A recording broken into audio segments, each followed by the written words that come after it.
Assalamualaikum warahmatullahi wabarakatuh.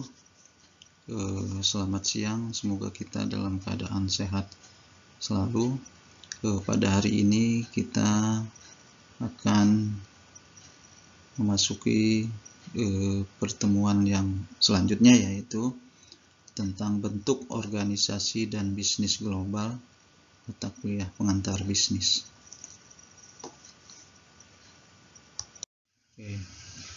Sekarang masuk ke bentuk utama organisasi bisnis. Bentuk utama organisasi bisnis, ya. Organisasi bisnis atau badan usaha adalah kesatuan yuridis atau hukum, teknis dan ekonomis yang bertujuan mencari laba atau keuntungan. Nah, tentunya ada perbedaan antara badan usaha dan perusahaan. Kalau badan usaha adalah lembaga yang menaungi, sedangkan perusahaan adalah tempat di mana badan usaha itu mengelola faktor-faktor produksi. Yang mengelola faktor-faktor produksi itu perusahaan.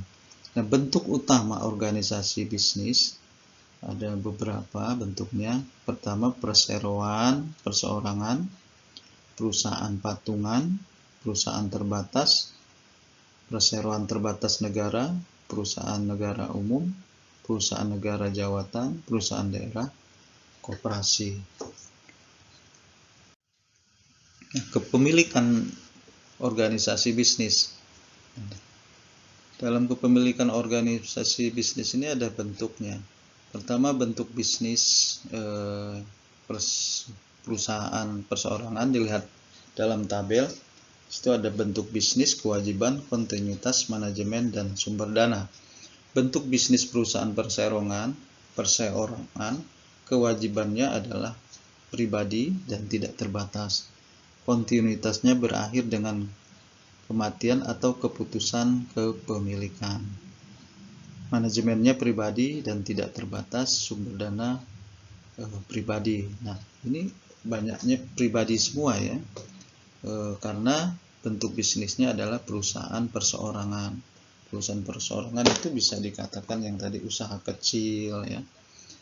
Nah, persekutuan, bentuk bisnis persekutuan ini pribadi dan tidak terbatas, berakhir dengan kematian atau keputusan anggota. Persekutuan ini terdiri dari banyak orang, ya. Manajemennya tidak berbatas sesuai kesepakatan persekutuan. Sumber dana pribadi oleh sekutu dari masing-masing orang, ya. Terus korporasi. Korporasi ini adalah kewajibannya terbatas sesuai modal yang disetor. Kontinuitasnya seperti tercantum dalam anggaran dasar sepanjang waktu dikehendaki. Manajemennya di bawah kendali dewan direktur yang dipilih RUPS, ya. Rapat umum pemegang saham. Terus sumber dana lewat pembelian saham. Nah, ini kepemilikan organisasi bisnis dilihat dari bentuk bisnisnya. Nah, ini dalam tabel ada nama-nama badan usaha, terus kepemimpinan, struktur permodalan, tanggung jawab, dan kontinuitas perusahaan. Badan usaha perseroan terbatas itu kepemimpinannya dikendalikan oleh pemilik saham terbesar. Strukturnya terdiri dari saham-saham. Tanggung jawabnya terbatas, kontinuitas perusahaan tidak terbatas. Koperasi dikendalikan oleh ketua yang ditunjuk oleh anggota. Strukturnya terdiri dari simpanan pokok, wajib, dan sukarela. Tanggung jawabnya terbatas, kontinuitasnya tidak terbatas. Yayasan dikendalikan, kepemimpinannya dikendalikan oleh pengelola yayasan. Strukturnya berasal dari pengumpulan finansial dan non-finansial dari para donatur. Tanggung jawab terbatas, kontinuitas tidak terbatas. Terus ada firma, CV, perusahaan perseorangan. Kalau perusahaan perseorangan sepenuhnya dikendalikan pemimpin atau pemilik. Relatif kecil, modal pribadi tidak terbatas. Nah, Nah, tentunya tabel tersebut sebagai gambaran bahwa ada jenis-jenis perusahaan yang mana yang akan kita pilih untuk memulai bisnis, ya, baik itu bisnis kecil, besar, ya, organisasi apa, bentuk organisasi apa yang akan kita pilih juga.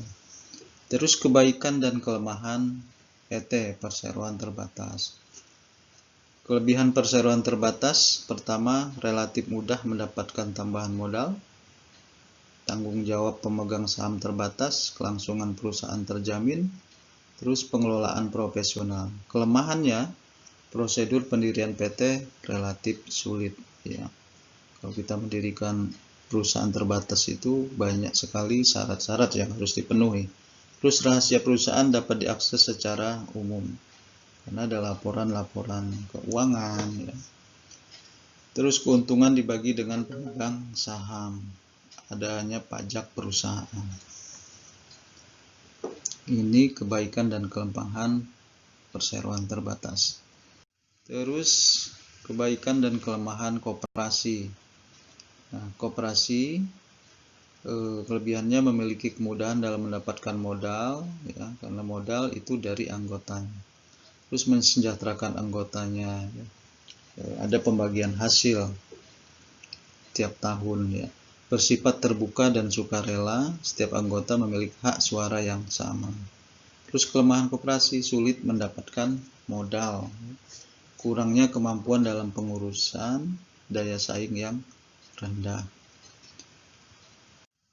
Ada kebaikan dan kelemahan yayasan. Kelebihannya adalah membantu masyarakat sosial dengan tidak mencari keuntungan.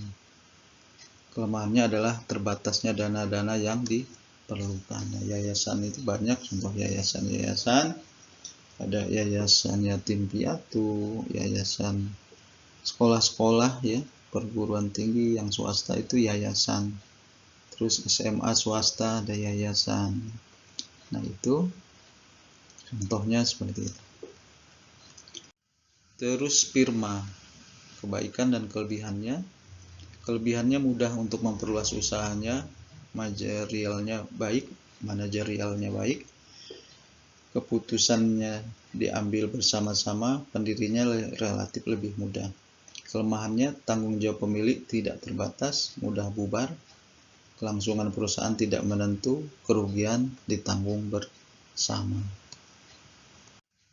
CV, kebaikan dan kelebihannya, ya. Kelebihannya modal yang dikumpulkan lebih besar, terus lebih mudah menerima suntikan dana, kemampuan manajemennya lebih besar, pendiriannya relatif mudah. Kelemahannya sebagai anggota atau sekutu di persekutuan komanditer mempunyai tanggung jawab tidak terbatas, kelangsungan hidupnya tidak menentu, sulit untuk menarik kembali modal yang ditanam, terutama bagi sekutu pimpinan. Ada perusahaan perseorangan, ya. Kebaikan dan kelemahannya. Kebaikan, seluruh laba menjadi miliknya karena punya pribadi. Kepuasan pribadi tercapai, kebebasan dan fleksibilitas, sifat kerahasiaan terjaga. Kelemahannya, tanggung jawab pemilik tidak terbatas, sumber keuangan terbatas, kesulitan dalam manajemen, terus kelangsungan usaha kurang terjamin. Nah, ini perusahaan perseorangan, atau bisa dikatakan perusahaan satu orang atau bisa beberapa orang. Nah, bisnis global itu menyangkut segala macam transaksi bisnis di antara dua negara atau lebih, ya.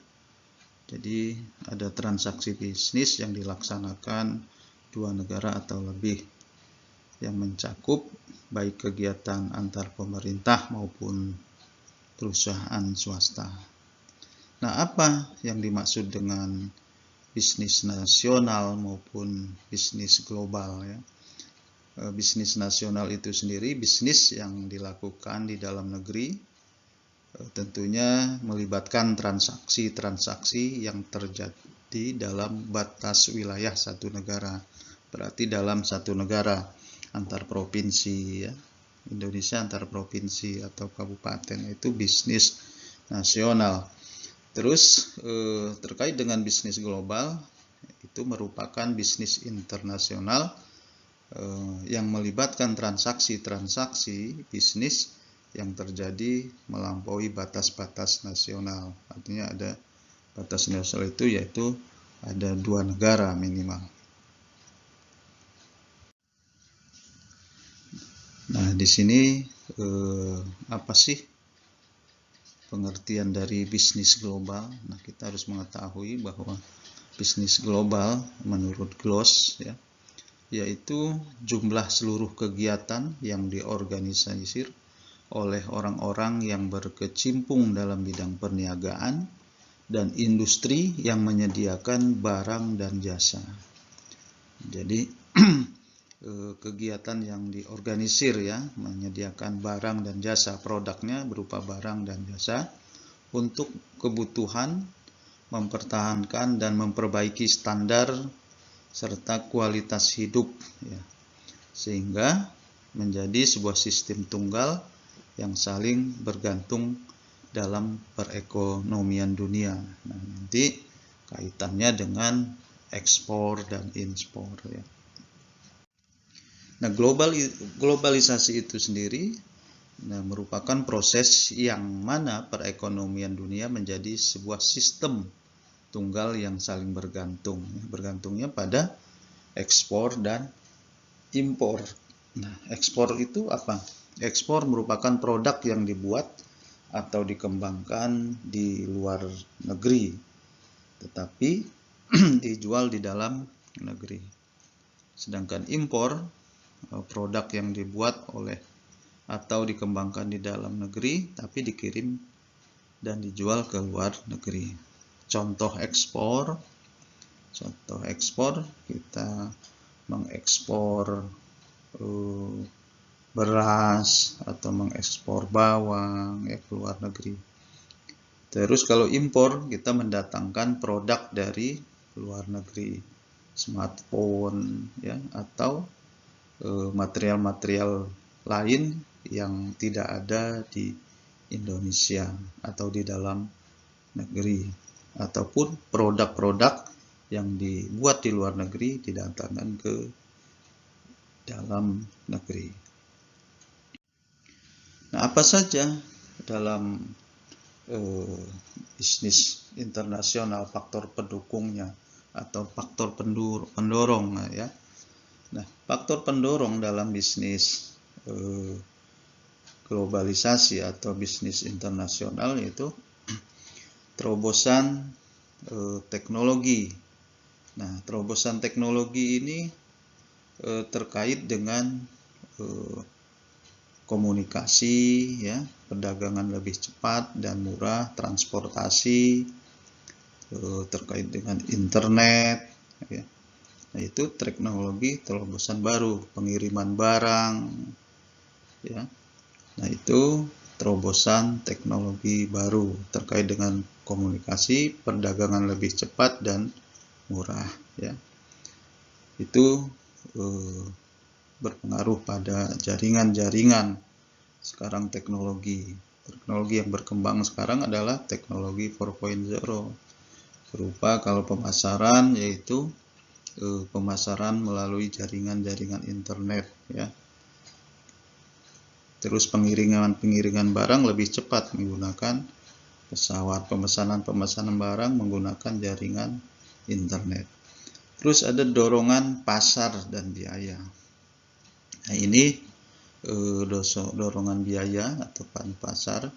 Nah, ini perusahaan global ya untuk mencari produknya ya. Negara-negara yang mampu membiayai produksi suatu produk yang murah dan mengkombinasikan berbagai produk dari beberapa negara. Sehingga apa? Sehingga dapat meminimalkan biaya produksi. Nah, dorongan biaya ini Tujuannya adalah meminimalkan biaya produksi. Terus selanjutnya adalah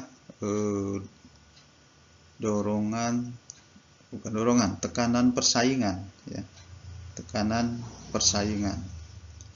Tekanan persaingan ini atau dorongan persaingan atau ekspansi ini merupakan persaingan baik di pasar domestik maupun pasar internasional untuk mendorong perusahaan memaksimalkan kombinasi biaya produksi yang paling murah, ya, walaupun harus berasal dari berbagai negara, sehingga perusahaan tersebut dapat bersaing. Nah, ini dorongan persaingan, ya. Intinya adalah memaksimalkan kombinasi biaya produksi yang paling murah. Sedangkan dorongan pasar ini merupakan pasar yang sangat potensial, ya, pasar dunia. Nah, dorongan pasar ini yaitu pasar dunia, pasar yang sangat yang mempunyai potensi yang besar. Dalam hal ini adalah mendorong perusahaan untuk memasuki pasar internasional dan pasar global untuk memperoleh keuntungan yang maksimal. Nah, faktor pendorongnya adalah dorongan pasar yang tujuannya memperoleh keuntungan yang maksimal. Terus ada dorongan pemerintah. Nah, ini adanya kesepakatan dagang, ya, dorongan pemerintah. Nah, ini adanya perjanjian antar negara, ya. Ada GATT, ada NAFTA, ada WTO, ya. Nah, ini faktor pendorongnya adalah kesepakatan dagang, dorongan pemerintah, perjanjian antar negara. Dalam dunia bisnis internasional juga mempunyai keunggulan bersaing di dalam negara. Pertama adalah keunggulan absolut. Nah, keunggulan absolut ini merupakan kemampuan suatu negara untuk memproduksi suatu produk lebih murah dibandingkan negara lain. Nah, ini beberapa negara tentunya masuk dalam kriteria keunggulan absolut untuk menghasilkan barang atau jasa, ya, spesifikasinya barang atau jasa. Contohnya adalah negara Arab Saudi. Negara Arab Saudi itu mempunyai spesialis dalam produksi minyak mentah dan produk minyak bumi, ya. Nah, artiannya ini bisa dikatakan keunggulan absolut, berarti mempunyai spesialis khusus dalam membuat produk atau jasa terkait contohnya minyak, ya, yaitu yang dilakukan oleh negara Arab Saudi. Yang kedua adalah keunggulan komparatif. Keunggulan komparatif ini merupakan kemampuan negara untuk memproduksi beberapa produk lebih efisien dibanding negara lain, ya. Nah, ini keunggulan komparatif dalam beberapa produk. Contohnya Amerika Serikat ini banyak memiliki keunggulan komparatif dalam hal penelitian, pengembangan industri teknologi, ya, ataupun dalam hal pemasaran, mengidentifikasi pemasaran. Terus yang ketiga adalah keunggulan bersaing nasional.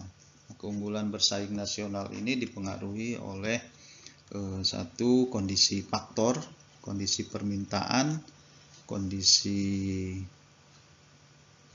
industri terkait maupun industri pendukung, strategi maupun struktur pesaing.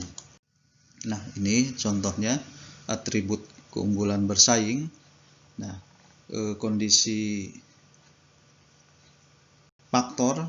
Nah, ini kondisi faktor itu banyak, bisa faktor bahan baku, sumber daya alam, sumber daya manusia, ya.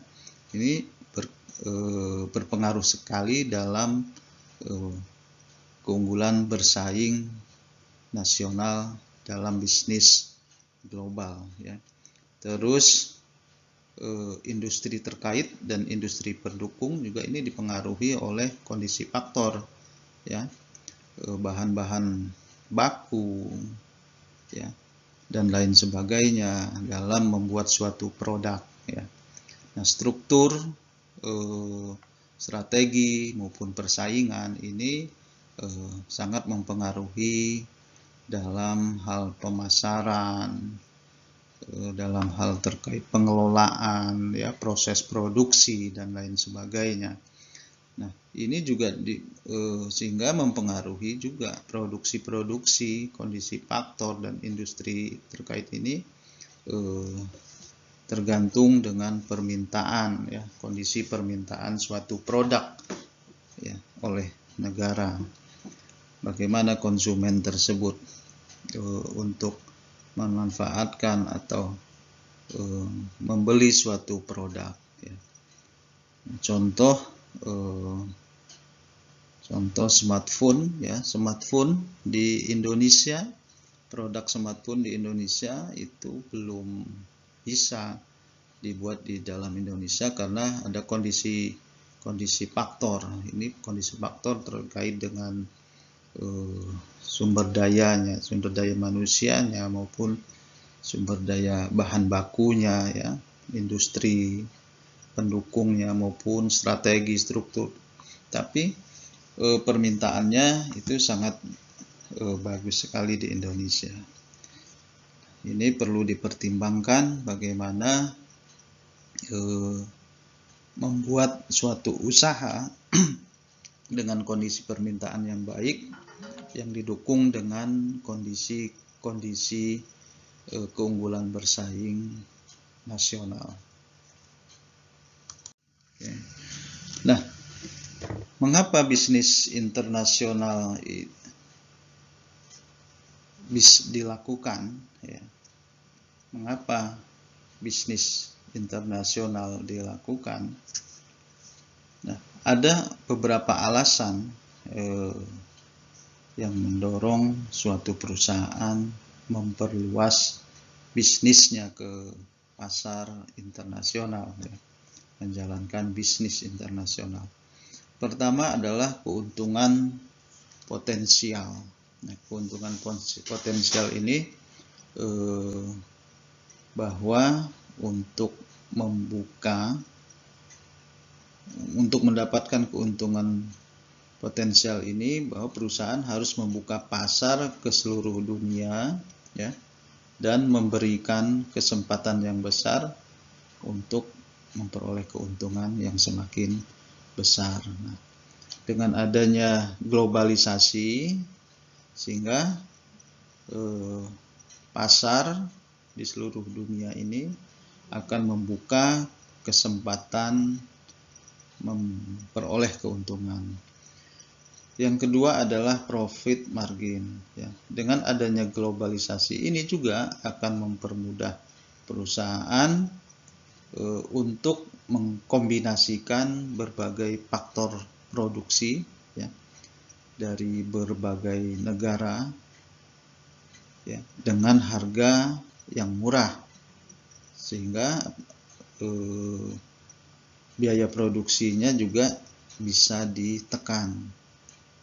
Nah, ini dengan biaya produksi yang murah, maka profitnya juga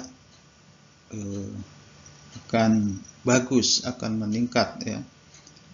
Nah, dengan profit margin, penjualan produk perusahaan tersebut akan meningkat. Nah, itu profit margin. Sedangkan permintaan konsumen yang stabil dan kuat, ya, Nah, mengapa bisnis internasional perlu dilakukan? Karena permintaan konsumen yang stabil dan kuat. Nah, ini dengan adanya pasar globalisasi, bahwa konsumen tersebut dari berbagai negara, ya, penjualan produk tidak hanya tergantung pada suatu negara, tetapi banyak negara. Sehingga apa? Penjualan satu negara turun dapat ditutupi dari negara lain. Nah, ini permintaan konsumen yang stabil dan kuat, ya. Mengapa bisnis internasional itu perlu dilakukan? Karena permintaan konsumen yang stabil dan kuat itu akan saling menutupi, ya, dari satu negara ke negara yang lain. Yang selanjutnya adalah bahan baku. Nah, bahan baku ini dengan adanya globalisasi memudahkan perusahaan yang tidak memiliki bahan baku di negara asal akan mencari dari negara lain. Itu bahan baku, ya. Banyak sekali contoh-contoh dalam produk pesawat terbang. Bahan bakunya itu bukan saja dari salah satu negara, tetapi dari berbagai negara. Nah, itu contohnya. Contoh yang lain, kendaraan mobil juga sama, smartphone juga sama. Produk obat-obatan juga bahan bakunya bukan hanya dari satu negara, tetapi bisa dari negara-negara lain juga. Terus teknologi di sini adalah merupakan tujuan bisnis global, ya, untuk memperoleh penerapan teknologi yang semakin pesat dan tidak tertinggal dari perusahaan pesaing. Nah, teknologi ini merupakan salah satu tujuan, ya, bisnis internasional atau perusahaan global untuk memperoleh penerapan teknologi yang semakin pesat. Karena yang menggunakan teknologi ini bukan hanya satu negara, tetapi banyak negara. Terus efisiensi usaha. Dengan adanya globalisasi akan mendorong efisiensi produksi dan usaha, karena pengguna input proses produksi yang minimal yang berasal dari berbagai negara di dunia, ya. Jadi karena bukan hanya satu negara saja, tapi melibatkan banyak negara, sehingga terjadi efisiensi usaha. Nah, sebelum memutuskan memasuki pasar internasional, ya, go internasional, tentunya perusahaan-perusahaan harus banyak mempertimbangkan paling tidak dua pernyataan, ya. Apakah ada permintaan internasional bagi produk perusahaan, ya. Kalau kita mempunyai usaha, sebelum memutuskan usaha kita ke go internasional, maka kita harus mempunyai dua pertanyaan. Apakah produk kita dibutuhkan, atau apakah permintaan internasional bagi produk perusahaan kita? Atau yang kedua, jika iya, maka dapatkah produk kita dimodifikasi agar sesuai dengan pasar luar negeri, ya, pasar internasional, Jika iya, haruskah produk tersebut disesuaikan ya dengan konsumsi internasional, atau dapatkah produk kita dimodifikasi agar sesuai dengan pasar luar negeri? Nah, ini pertanyaannya. Kalau iya, nah, maka iklim bisnis luar negeri cocok untuk mengimpor. Perusahaan kita cocok untuk mengimpor. Kalau iya, lanjutkan lagi bahwa perusahaan memiliki atau mendapatkan keahlian, pengetahuan yang diperlukan untuk menjalankan bisnis di luar negeri. Maka kalau iya juga, maka lakukanlah bisnis internasional ya. Nah, apabila pertanyaan pertama tidak, jawabannya pertanyaan kedua tidak, maka usaha kita tetap melakukan usaha tapi di dalam negeri ya. Nah, ini kalau ini skema bagaimana suatu perusahaan untuk melakukan bisnis ke luar negeri. Nah, pertanyaan-pertanyaan ini harus dicerna, harus dikaitkan dengan usaha kita. Apakah siap untuk menjadi usaha go internasional?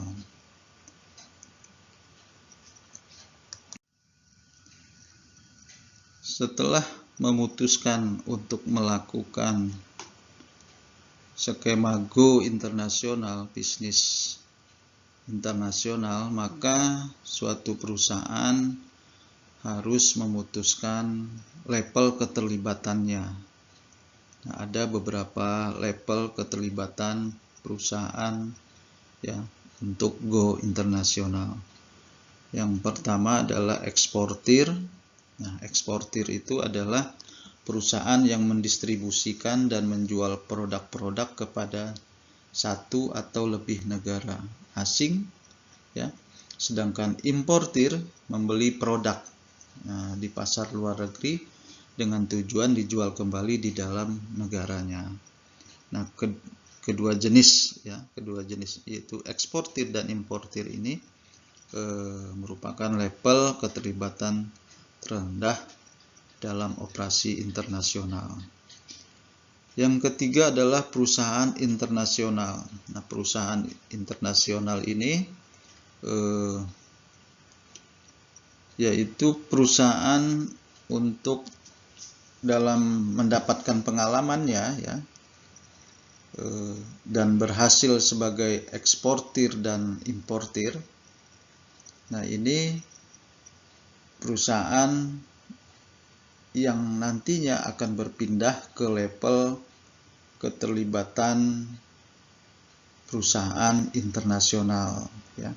Perusahaan internasional ya, maksudnya perusahaan yang mendapat pengalaman dari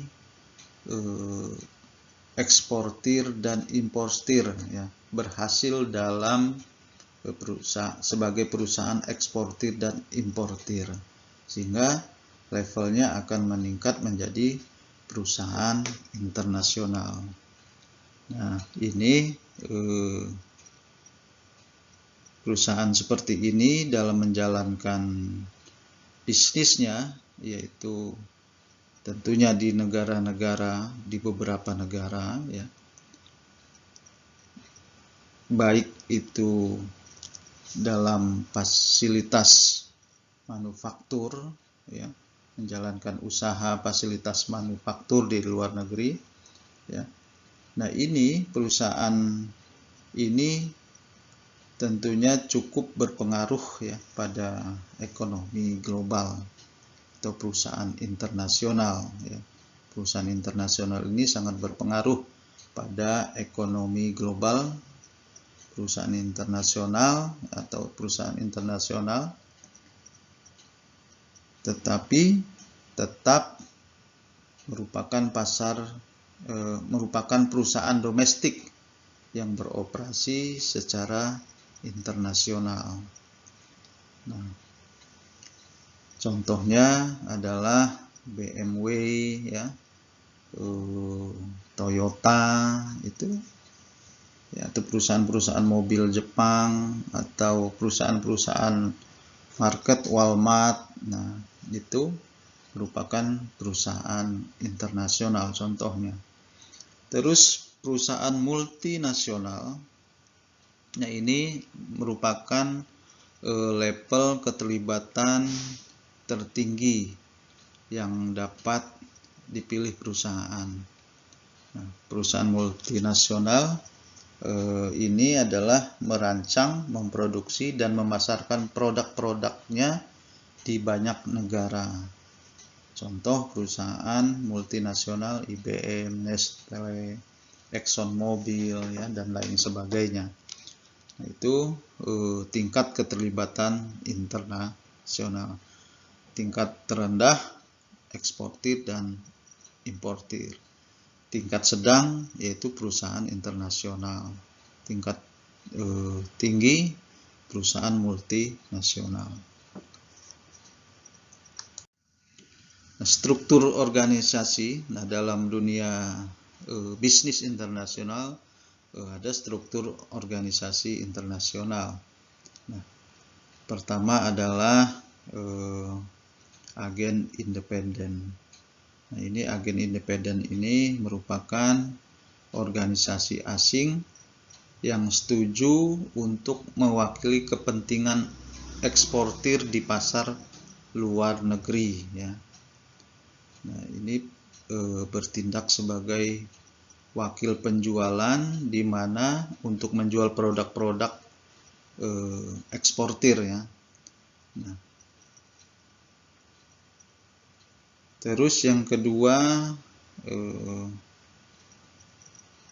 pemberian lisensi. Contoh agen independen ini perusahaan yang memiliki struktur contohnya adalah Levi Strauss.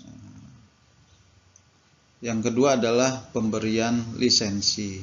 Nah, pemberian lisensi ini merupakan perjanjian antara perusahaan pemberi lisensi dan perusahaan penggunaan lisensi yang memberikan hak eksklusif bagi perusahaan lisensi untuk memproduksi, memasarkan produk perusahaan ya. Nah, pemberi lisensi biasanya menerima uang jasa atau fee ya, ditambah dengan pembayaran terus-menerus yang disebut dengan royalti. Nah, itu yang dimaksud dengan pemberian lisensi. Kantor cabang. Nah, kantor cabang ini merupakan struktur berupa kantor di luar negeri yang didirikan oleh perusahaan internasional atau multinasional. Yang keempat adalah aliansi strategi. Nah, dalam struktur perusahaan ini merupakan sekutu atau partner asing yang menyumbang sejumlah sumber daya yang diperlukan untuk mendirikan bisnis baru di negara sekutu tersebut ya, atau negara partner ya. Nah, bisnis baru ini yang dimiliki oleh para partner atau sekutu membagi laba yang diperoleh oleh perusahaan tersebut ya. Tentunya labanya akan dibagi. Nah, ini bisa juga dikatakan usaha patungan atau joint venture ya. Terus investasi langsung di luar negeri atau foreign direct investment. Nah, ini perusahaan yang dapat melakukan investasi langsung di luar negeri dengan cara membeli atau mendirikan aset yang berwujud ya, atau tangible asset di negara lain ya. Contohnya yang dilakukan oleh Disney membangun taman bermain di Hong Kong ya, ataupun Volkswagen mobil yang membangun pabrik baru di Brazil. Nah, ini merupakan struktur organisasi internasional.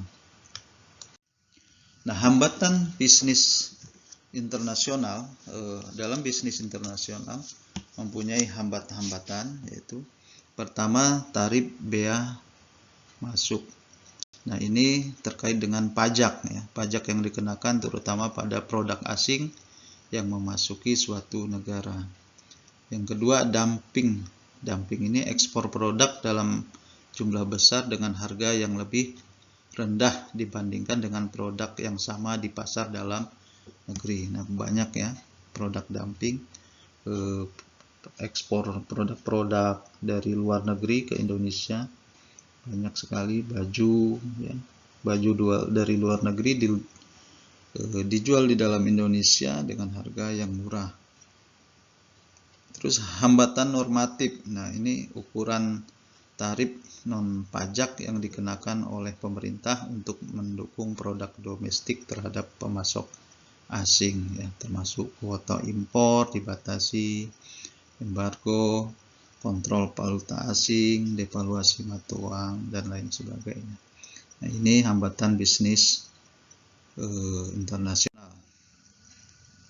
Nah, dalam bisnis internasional juga ada hambatan melaksanakan bisnis internasional terkait dengan perbedaan sosial dan budaya. Nah, keberhasilan perusahaan dalam pasar luar negeri ini pertama dipengaruhi oleh perbedaan sosial dan budaya. Nah, perbedaan sosial ini tentunya perusahaan yang dalam menjalankan bisnis di negara lain harus memahami perbedaan masyarakat ya, yaitu budaya negara ya, dengan negara asalnya. Nah, contoh produk yang harusnya melakukan penyesuaian menurut budaya, kebiasaan, adat istiadat ya di negara tersebut. Contoh makanan, ada McDonald, itu harus menyesuaikan dengan budaya Indonesia.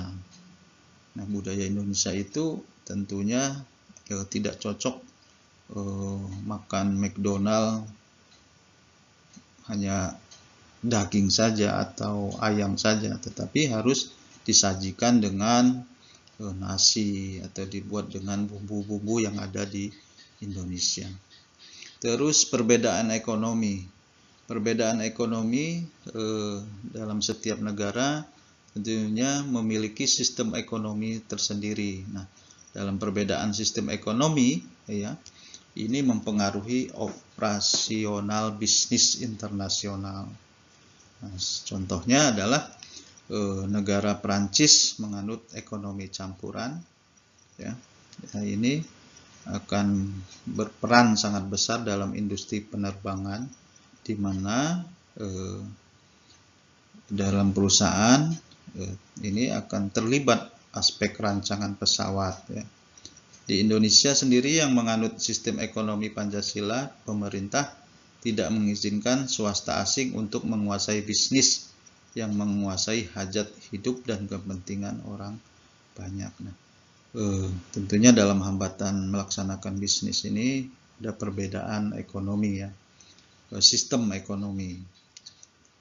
Pada setiap negara sistem ekonomi berbeda-beda dan harus menyesuaikan dengan sistem ekonomi yang ada di negara tersebut. Terus ada perbedaan hukum dan politik. Nah, perbedaan hukum dan politik, nah ini dipengaruhi oleh pemerintah. Nah, pemerintah ini dalam suatu negara tentunya dapat mempengaruhi kegiatan bisnis internasional dalam beberapa hal tentunya ya. Nah, untuk menciptakan kondisi yang baik dalam melakukan bisnis di wilayah hukum suatu negara, sehingga tidak merugikan negara lain dalam bisnis internasional. terkait dengan kota. Kota ini adalah pembatasan jumlah produk ya. Nah, pembatasan jumlah produk ini dalam negara itu harus mengatur jumlah produk atau jenis ya yang dapat diimpor ke dalam suatu negara. Yang selanjutnya adalah peraturan kandungan lokal. Peraturan kandungan lokal ini terkait dengan peraturan-peraturan hukum ya, menuntut bahwa produk-produk yang dijual di negara tertentu paling tidak sebagiannya dibuat di negara tersebut ya. Produk-produk ya yang dari negara luar itu bahan-bahannya berada di negara yang maksudnya negara produk yang dijual dari negara tertentu paling tidak sebagian dibuat di negara tersebut. Tentunya apa? Contohnya adalah bahan bakunya ya, bahan bakunya minimal ada di negara tersebut ya, yang produknya dijual di negara tersebut. Terus tarif dan subsidi. Tarif dan subsidi ini merupakan pajak ya, pajak yang dikenakan atas produk-produk impor. Terus hukum dan praktek bisnis. Hukum dan praktek bisnis ini dalam perusahaan yang memasuki pasar internasional harus tunduk pada hukum aturan bisnis yang berlaku, yaitu undang-undang atau peraturan yang mengatur operasi bisnis di suatu negara. Nah, ini nanti terkait dengan adanya pembentukan kartel atau asosiasi produsen untuk mengontrol pasokan dan harga, maupun dumping ya. Dan dumping ini praktek menjual sebuah produk ke luar negeri dengan harga lebih rendah dari biaya produksi. Nah ini kartel dan dumping itu harus mengikuti peraturan hukum yang ada di wilayah atau negara tersebut.